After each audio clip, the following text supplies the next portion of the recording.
যে কার্যক্রম শহীদ পরিবারের পাশে বাংলাদেশ, এই কার্যক্রমকে সামনে রেখে আমরা বাংলাদেশের প্রত্যেকটি বিভাগে জুলাই শহীদ স্মৃতি ফাউন্ডেশনের পক্ষ থেকে আমরা যাচ্ছি। শুধুমাত্র একটি বিষয়কে সামনে রেখে, সেটি হচ্ছে আমরা প্রাথমিকভাবে আমাদের শহীদ পরিবারের কাছে আমরা একটি চেক হস্তান্তর করছি আর্থিক সহযোগিতা।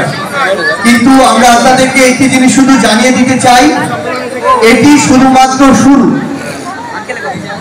আমাদের শহীদ পরিবার যতদিন থাকবে, আমাদের আহত যোদ্ধারা যতদিন থাকবে, জুলাই শহীদ স্মৃতি ফাউন্ডেশনের কার্যক্রম ততদিন এই বাংলাদেশে থাকবে এবং তাদের যে কোনো যৌক্তিক প্রয়োজনে আমরা যে কোনো কিছু করতে সবসময় আমাদের জায়গা থেকে সর্বোচ্চ চেষ্টা করব।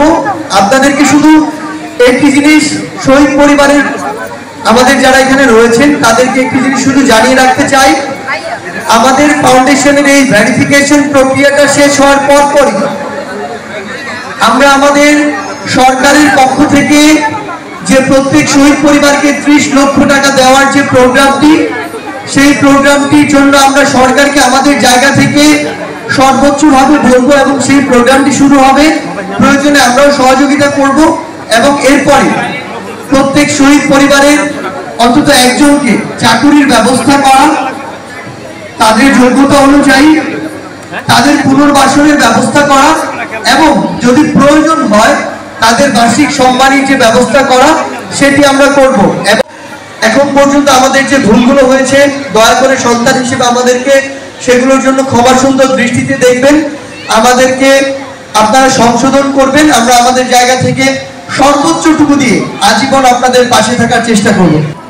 শনিবার সকাল থেকেই বরিশালের শিল্পকলা একাডেমি মিলনায়তন ছিল পরিপূর্ণ।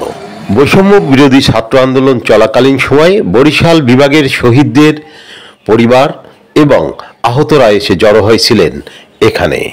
আর এই জড়ো হওয়ার কেন্দ্রবিন্দু ছিল জুলাই ফাউন্ডেশন। ছিলেন সাধারণ সম্পাদক সার্জিস আলম।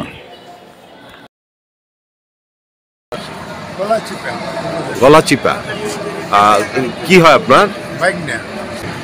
ঢাকায় পুলিশে হেফাজতে মারা গেছে। আচ্ছা আচ্ছা। আমি হচ্ছে রহমতুল্লাহ সর্দার সাব্বির, সাবেক ছাত্র বরিশাল বিএম কলেজ, বর্তমানে বরিশাল ল কলেজ। আমি বৈষম্য বিরোধী আন্দোলনে আহত একজন ছাত্র।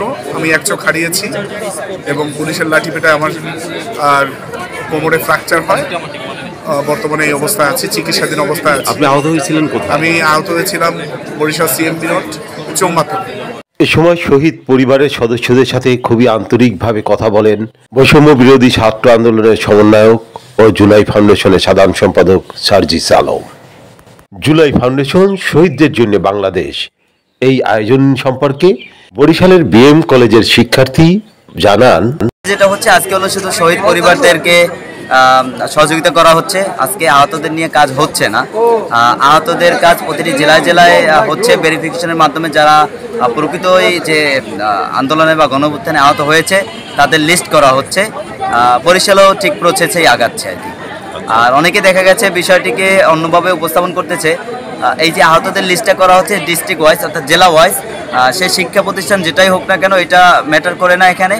অর্থাৎ যদি বরিশালের কথা বলি, দর্শক বরিশালের যারা রয়েছে অর্থাৎ বরিশালের যারা স্থায়ী বাসিন্দা তারা বরিশালে ইনক্লুডেড হবে, অন্যথায় নিজ নিজ জেলাতে ইনক্লুডেড হবে।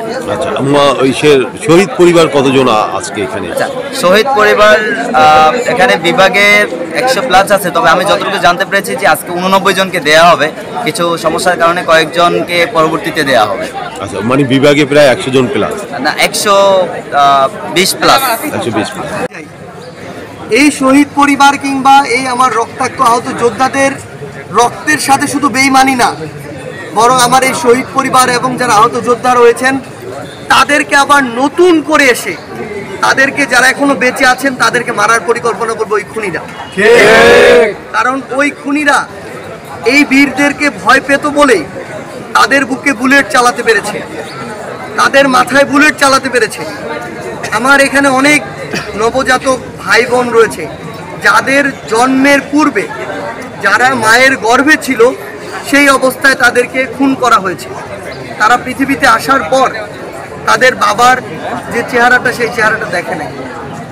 তো এই খুনিদের যতদিন না বিচার হচ্ছে ততদিন আমরা আমাদের জায়গা থেকে যা করা দরকার, যেভাবে করা দরকার আমরা আমাদের জায়গা থেকে করব। আর আমরা আমাদের শহীদ পরিবারের পাশে, আমাদের আহত যোদ্ধাদের পাশে। আমাদের এখন গুছিয়ে নিতে একটু সময় লাগছে, আমরা আমাদের সীমাবদ্ধতা স্বীকার করতে কোনো সমস্যা নেই, কিন্তু জাস্ট আমাদের প্রসেসটা ভেরিফিকেশন শেষ হলে গুছিয়ে নিলেই তাদের জন্য আজীবন, তারা যতদিন আছে যেভাবে সহযোগিতা করা দরকার আমরা আমাদের ফাউন্ডেশন থেকে, জুলাই শহীদ স্মৃতি ফাউন্ডেশন বলি, বৈষম্য বিরোধী ছাত্র আন্দোলন বলি, আমাদের পক্ষ থেকে আমরা সর্বোচ্চ চেষ্টা করবো তাদেরকে সহযোগিতা করার জন্য। ঠিক 12টায় শিল্পকলা একাডেমি মিলনায়তনে এসে হাজির হন বরিশালের জেলা প্রশাসক দেলোয়ার হোসেন। সাথে ছিলেন সিভিল সার্জন ডাক্তার মারিয়া হাসান, অতিরিক্ত পুলিশ সুপার সহ আরও কয়েকজন জেলা প্রশাসন কর্মকর্তা। সবাইকে সাথে নিয়ে জুলাই ফাউন্ডেশনের নেতৃবৃন্দ 5 লাখ টাকার চেক তুলে দেন শহীদ পরিবারের সদস্যদের হাতে। প্রথম পর্যায়ে আনুষ্ঠানিকভাবে মোট 79 জনকে এই চেক প্রদান করা হয়। আরিফ আহমেদ, বরিশাল।